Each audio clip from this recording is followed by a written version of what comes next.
Good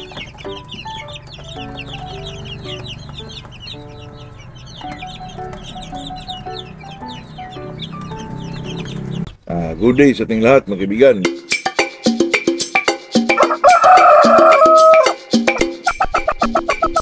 Ito na naman tayo sa ating Merkado Official po.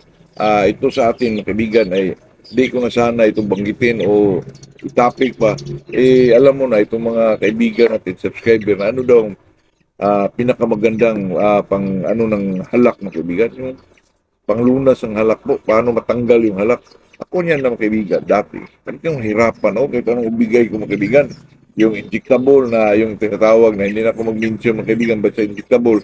At saka mga gamot sa sipon, mga ganon.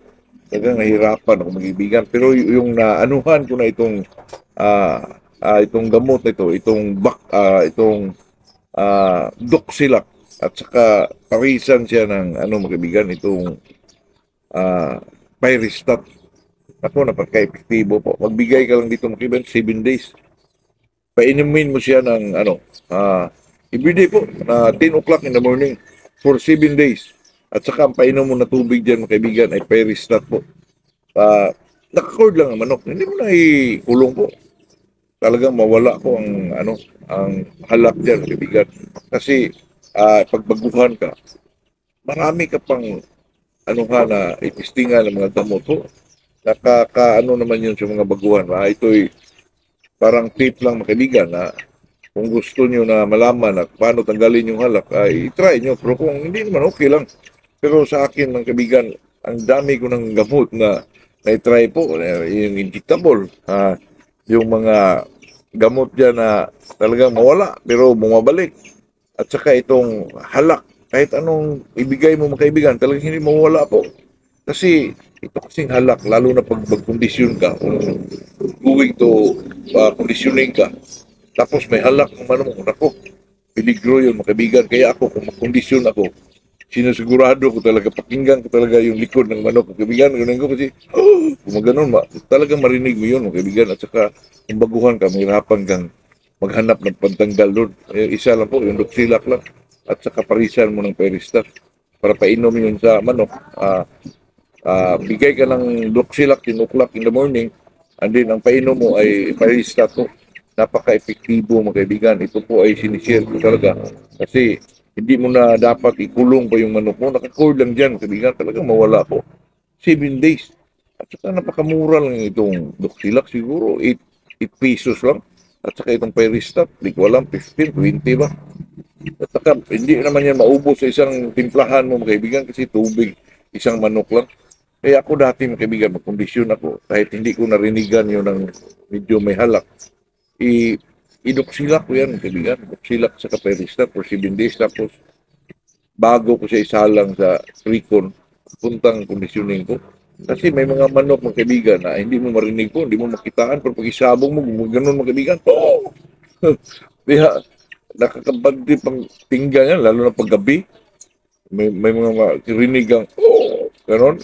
Mayroon ng halak yan, kaibigan. Kaya itong halak, dati pa, tagal-tagal ko itong hinanap ang gamot itong kaibigan. Pero talaga nakita natin itong Doxylac lang talaga. At saka Pyristat, paulit-ulit itong sabihin, mga kaibigan, kasi napaka-epektibo, hindi hassle. Kasi hindi ka na magkulong, mga kaibigan. Hindi mo na ikulong yung manok. Naka-cord lang dyan. Pero ito, maganda ito sa mga stag, sa mga bull stag or cockman. Pero hindi ko pa na-try ito sa mga sisiw na 3 months old, 2 months old, hindi pa po. Ito lang yung mga 7, pero pwede rin ito sa mga, siguro mga kaibigan, mga 3 months old, mag-skip ka lang ng 1 day. Siguro pwede ito, Pyristat. Pero pwede mo namang hatiin to. Pero maganda ito, mga kaibigan, magbigay ka, umaga talaga, 10 o'clock. Medyo mawala-wala na yung pagkain niya, medyo nakaikot na siya. Baka pwede na yun. Kasi ang manok naman, mga kaibigan, lalo na pag binigyan mo ng mga antibiotic, tapos pinakain mo, hindi ko matunawan yan. Lalo na itong mga sipon na ikulong mo. Yung mga dati pang mga kaprita, mga kaibigan, ng hindi ko matunawan. Kaya sa akin, na anuhan ko na 10 o'clock sa umaga, painumin mo yun, bigyan mo, tapos ang painom niya, Pyristat. For 7 days, mga kaibigan, talagang tanggal ang halak mo. Kasi problema itong halak mga kaibigan, na parang mapikon ka makarinig ng halak ko. At saka mahirap siya tanggalin. Kaya ito, sinasabi ko, lalo na sa mga baguhan. Kahit hindi baguhan mga kaibigan, kasi ako matagal ako nagmanok, pero bago-bago ko lang na-discover itong Doxilak at saka Peristat na pwede palang i-cord lang ang manok. Walang hassle po. Napakaganda kasi di ka na magpurisyo mga kaibigan, lalo na pag backyard ka. Limited lang yung ano mo, kulungan mo, yung limber mo. Pwede na i-cord lang yan mga kaibigan. Ako na, di katulad ng mga ano na tayo mag-mention ng mga ano, bumabalik yung mga sipon o halak man. Pero ito, straight mo ng 7 days mga kaibigan. Tapos, pag wala na, paliguan mo. Napakaganda. Pwede rin paliguan mo muna. Tapos, bago ka magbigay ng ano. Pero mas maganda yung pagkatapos na nakita mong wala na talaga paliguan mo. Maganda ang resulta po.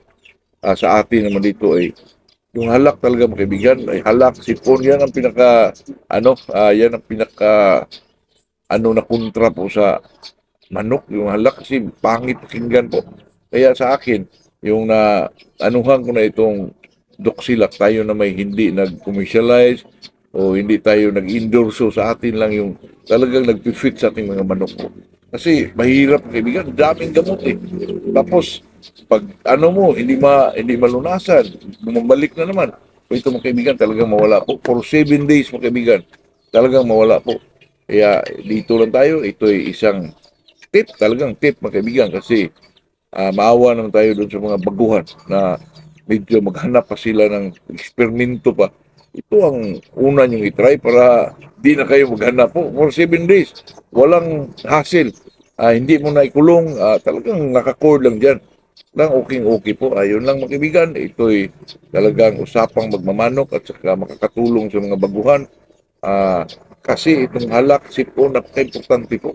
Yung gamot na magtukma talaga dito po. Yung sinasabi ko, yun talaga mga kaibigan. Kaya good morning sa ating lahat po.